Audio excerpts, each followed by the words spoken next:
This is the Chefpreneur Podcast, where we inspire professional cooks to take on greater risk to build a personal chef business for themselves. Now, here's your host, Andres Hinojosa. Hey everyone, welcome to another episode of the Chefpreneur Podcast. I'm your host, Andres Hinojosa. Thank you so much for tuning in today. Before we get into our podcast, I want to make an announcement that we will be having another free web class entitled How to Start Your Personal Chef Business for $500 or Less Without Quitting Your Job. And it doesn't matter if you have enough experience to do so or not, we're going to teach you how to do it. This is going to be held April 18th at 10 a.m. Pacific Standard Time, so mark your calendars. To sign up for this free webinar, go to the chefpreneurwebinar.com. That's the chef, P-R-E-N-E-U-R, webinar.com to sign up. I hope to see you guys all in the free training. Now, just like every episode of this podcast, we like to start off with a question that you guys have either sent in, emailed us, or have put in through our Chefpreneur Movement Facebook group. And I'm going to also say, if you haven't signed up for our free Chefpreneur Movement Facebook group, you can go to Facebook, search the Chefpreneur Movement, and you'll find that free Facebook group. It is a private group, but it's free, so you just have to click, answer a couple questions, and join it. If you're serious about starting a personal chef business, it's definitely the group to be in. We're talking all things chefpreneur, as well as just giving you insight, tips, and tricks on starting your own business.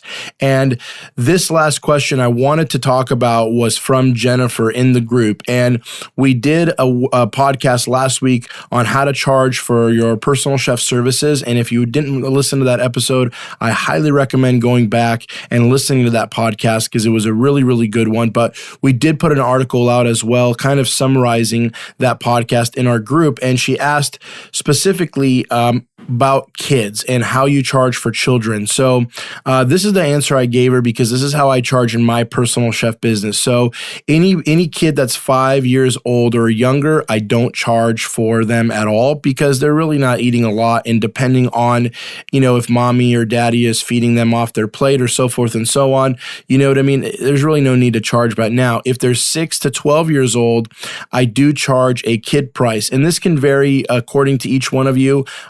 I do a 50, basically 50% of what an adult price is, so half the price of an adult.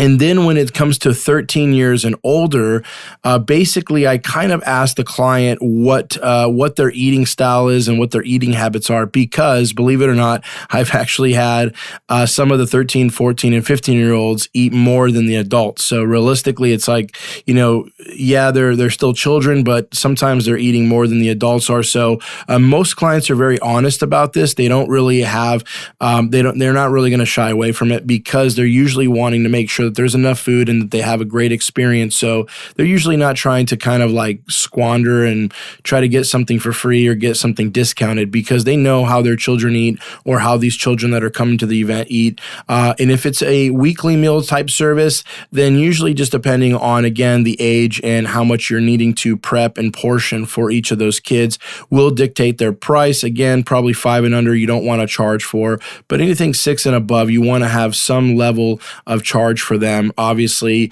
like I said in the previous podcast, I charge, basically you could charge per person, which is how I charge.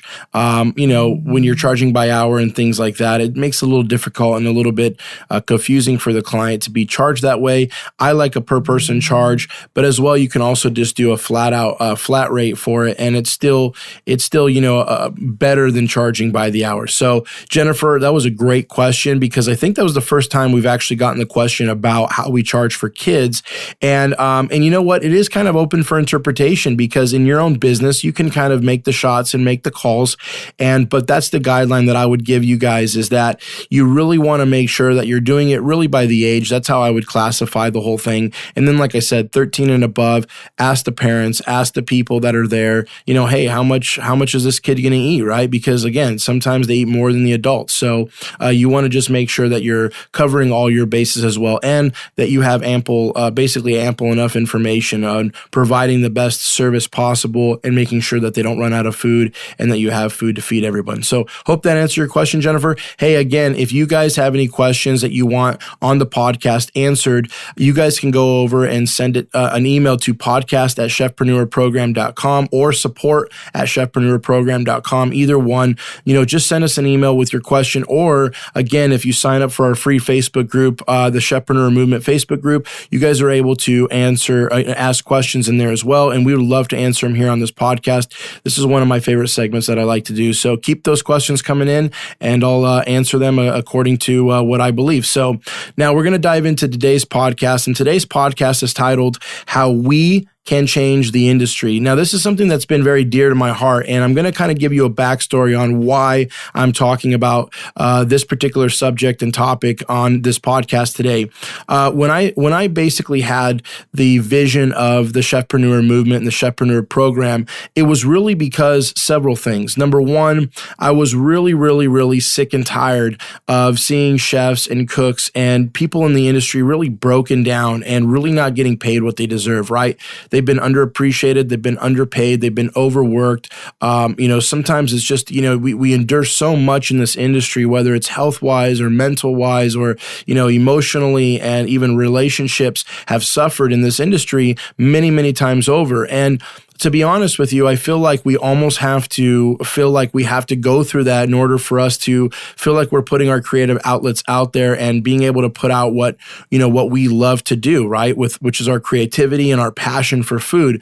And, unfortunately, this industry doesn't have a lot of options to kind of have, I don't want to say a normal life, but in a sense of just, we don't work normal hours. We work long hours. Usually we're working PMs.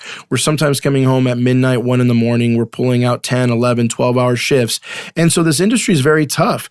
And there's not many avenues to go to where you feel like you're going to be able to be paid what you're worth and what the work that you're putting into it is not going to be reciprocated back to you, right? So that was the first reason. The second reason was, in my own personal chef business, I was starting to look at how I can develop other chefs to work in my company under me, right? And send them out on events. And, so I had this, this great big vision about what my personal chef business is. And I was thinking to myself, okay, you know what? I want different chefs in different cities, and I want them to kind of be under the Dinner with a Chef umbrella and send them out. And we're going to have, same level of standards and services that we provide in any city, right? And as I started to develop that, it really started looking like a program. And eventually, at the same time, simultaneously, I had people that I used to work with and other chefs and cooks that used to work for me, Facebook messaging me and texting me and giving me a call and saying, Chef, I see you flying from, to Hawaii and to Whistler and all over the place. And it's like, what are you doing? And I'm like, well, I'm a personal chef. I have different clients. I have my own business. And they're like, man, that's so cool. Like, how do I do that? Like, how can I get involved in that? And it wasn't just one or two or three of them. It was actually quite a bit of them were asking me the same question. So I thought, I wonder what resources are out there in the sense for someone to kind of help guide and teach people how to do this and how to start this business. And so I guess you could say the Chefpreneur Movement was born. Now, it didn't evolve into a program, like I said, right off the bat, but the movement became something very dear to me because as I started to put some of this content out here, example is this podcast. Once I started to put this podcast out and I started to really put myself out there on Facebook and different social media avenues, I started realizing that there was a lot of cooks and chefs out there that were looking for content like this. They were looking for information because there's not very much resources out there when you're wanting to start a personal chef business. And there's not a lot of things out there that exist to really guide you and kind of hold your hand and help you really get on the mark. Now, there is a couple organizations, and I'm not going to mention them here on this podcast, and you guys probably know who they are. And I'm not saying that they're bad organizations, but I did see a gap where I thought, you know what? Something's not right. I want it to be more personal. I want it to be more approachable. It doesn't just have to be for a very cut and dry type of a chef. It could be for culinary students coming out of culinary school. It could be for home chefs. It could be for, of course, professional chefs that have been grinding it out for 30, 40, 50 years.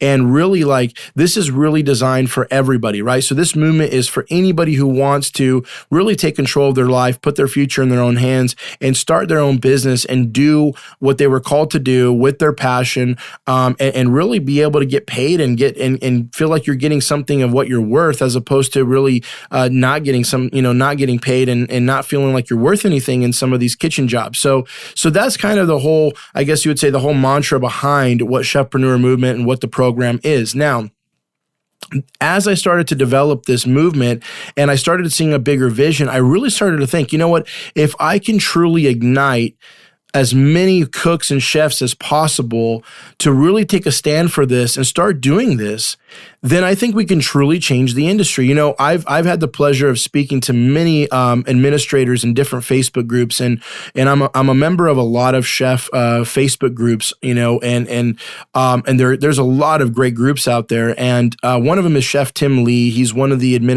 he's basically one of the admins for the Chef Circle, which is Create, Connect, and Inspire. It's a great Facebook group. If you haven't joined it, I would highly suggest as well joining that group.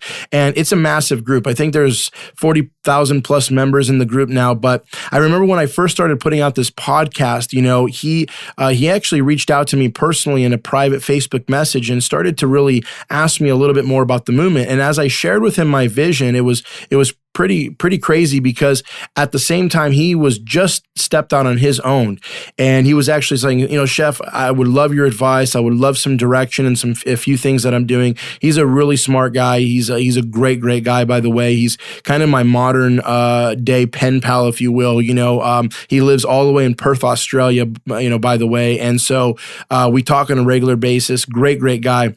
But, you know, I was talking to him and he was like, you know what?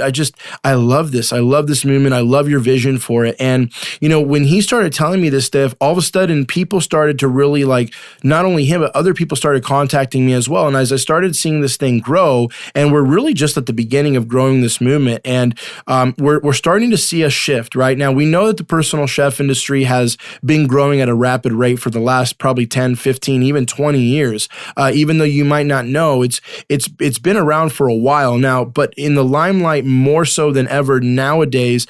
People with their dietary restrictions and things like that. And I mean, you know, all these types of things, as they become more, I guess you would say, more common in everybody, these types of services are necessary and people are looking for them all the time. Just to give you a couple stats, you know, we did a kind of a little survey in my own personal chef business, and we had about 90% of people that book me have never booked a personal chef. Now, I have my personal chef business here in San Diego, California. This is one of the most visited cities in the entire United States. And so we're getting people from all over the country that are coming here and renting vacation rental homes and hiring us for our chef services. And the thing is that it just blows my mind that almost 90% of all of my clients have never hired a personal chef before, which tells me one thing. I did $250,000 last year in my business. And again, I'm not saying that to brag. I'm just showing you what you're actually capable of and what's out there, right, to grab.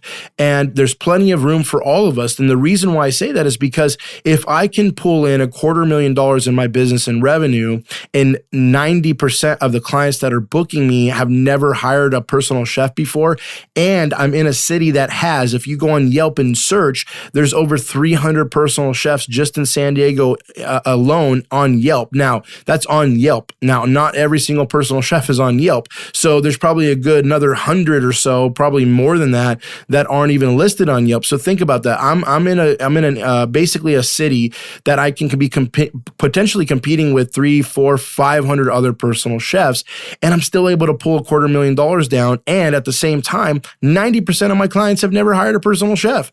Doesn't that tell you something? That should tell you something, that there's room for this industry to grow. Now, on the flip side is, if we can push the Chefpreneur movement, you and I, further along and keep spreading the message that this is a viable option for many of you. So I don't care if you're, again, straight out of culinary school. I don't care if you've been a professional chef for years and years and years, or you feel like, you know what, you only have 4 or 5 years under your belt. Or, to be very clear with you and honest with you, even if you're an amazing home cook and you've been, you know, you're in a job and you're paying your bills, but you have this dying, you know, this burning kind of dying passion in you that really wants to cook and do this, and you're just like, you know, I don't know where to go. I don't want to work in a restaurant. I want to work in a hotel. I don't want to do this. I don't want to to do that.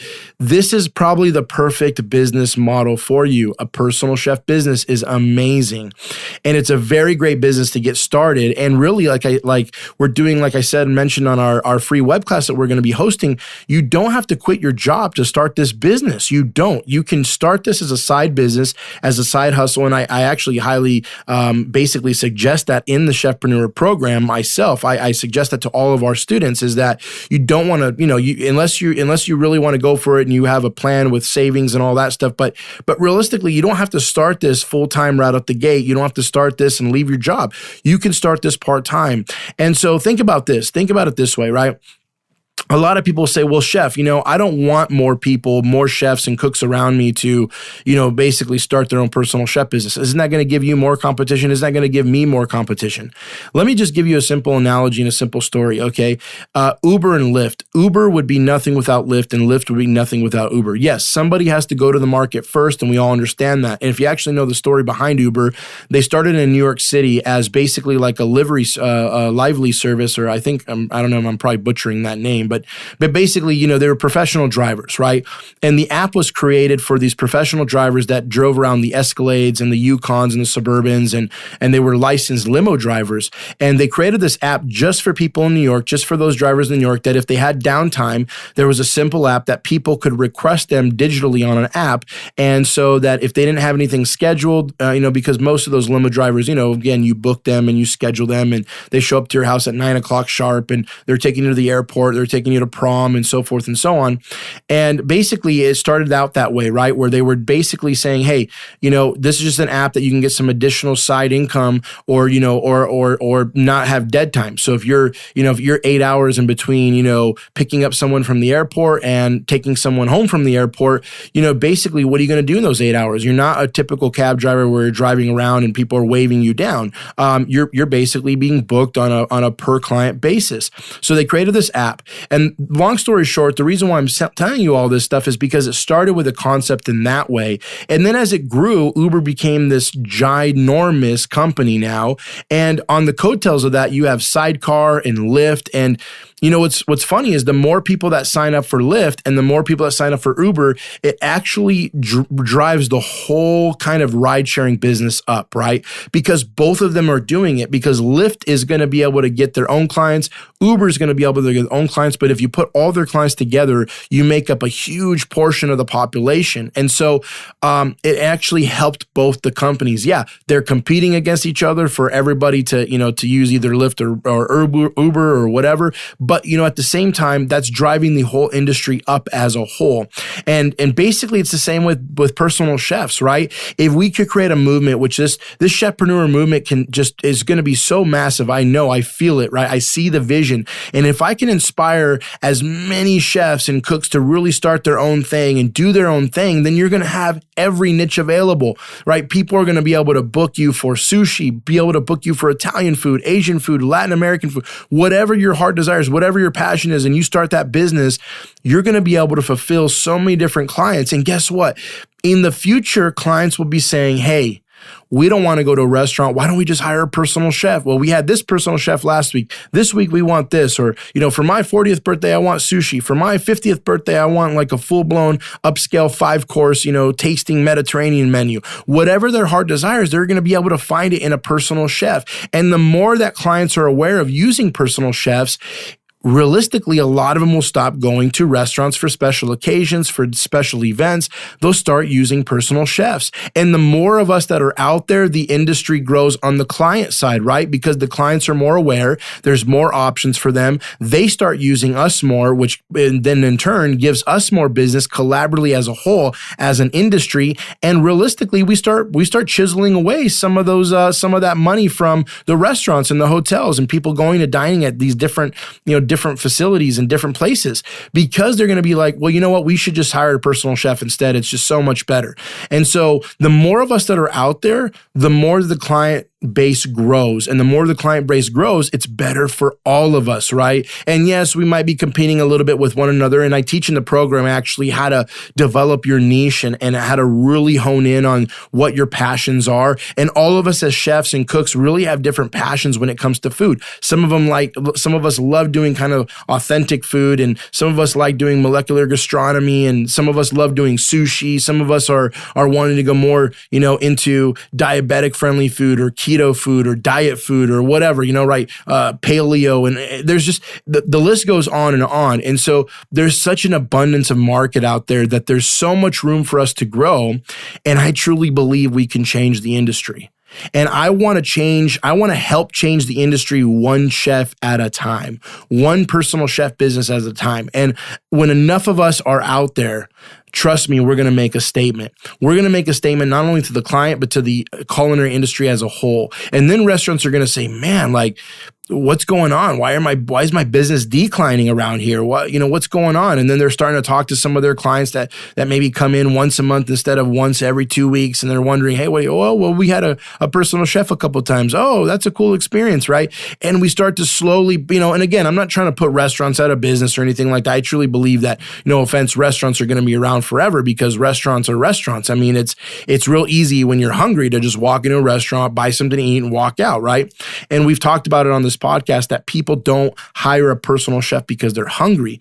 They hire it more for an experience, and they want to experience something special and different. And so again, I truly believe that we can really change the industry one by one. And every single one of us has the opportunity to start this business. Again, I am such a firm believer in this. And this is why obviously I created this program and created this movement, is because I truly believe that it levels all of us as chefs and cooks on a level playing field. You don't have to worry about all this startup money. You don't have to worry about, all this stuff that you feel like you have to worry about, all this overhead and all these fees and licenses and restaurant inspections and all this stuff. You don't have to do any of that stuff. This business is so accessible. Really, anyone can start it if you have the drive and you have the motive. And in my opinion, if you have the right guide and someone really directing you and leading you into making the right decisions and doing it right the first time, so you don't waste additional money and you don't waste all this time. This business is a great business model. It's a perfect business model to really start doing your own thing and making good money. And so anyway, that was just what was on my heart to share in this podcast today. I really wanted to talk about how we can change the industry as a whole.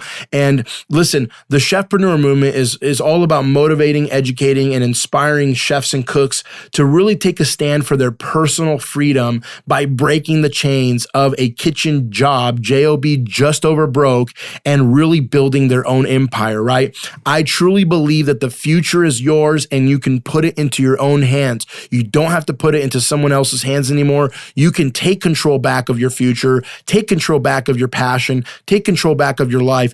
Put it back into your own hands. And that's what we really believe here in the Chefpreneur Movement. Hey, you know what? We have, again, a web class coming up. It's a free webinar. If you go to the chefpreneurwebinar.com, that's the chef, Preneur, webinar.com, sign up for our free web class. We're going to teach you how to start your very own personal chef business for $500 or less and how to do it without quitting your job. And even if you don't have years of experience to do it, you can still do it. I'm going to teach you 3 secrets in that web class that you guys can't miss. So sign up, the chefpreneurwebinar.com, sign up. We have seating is limited, so I want to make sure you guys get a spot in this web class. It's going to be taking place April 18th at 10 a.m. Pacific Standard Time. Mark your calendars and definitely go register for the webinar right now.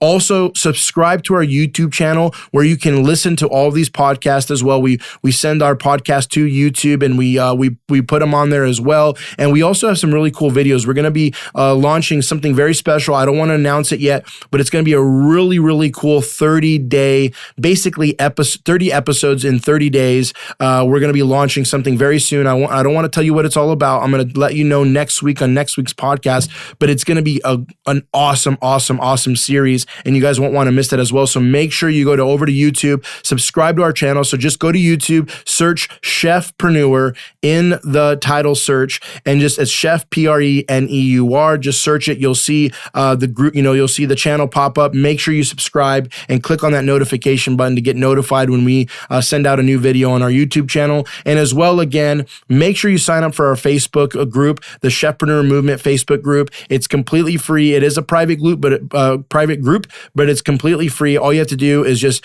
ask to join, fill out a simple 3 questionnaire, and then just basically we're going to approve you right away. Get into the group. If you're really serious about starting a business, even if you're thinking about it or you've never really thought about it, just join the group and let's just see what it's all about. See what the Chefpreneur Movement is. I really want you to be a part in changing the industry, and we can only do that if we all do it together. So again, thank you so much for tuning into today's podcast. I'm Andres Hinojosa. I really appreciate all of you guys' support, and I will see you again next week. So take care. Thank you for listening to the Chefpreneur Podcast, where we want to educate, motivate, and inspire as many chefs to become their own boss. Please subscribe to the podcast and join us every week to be part of the movement. To sign up for our free online web class, visit thechefpreneurwebinar.com.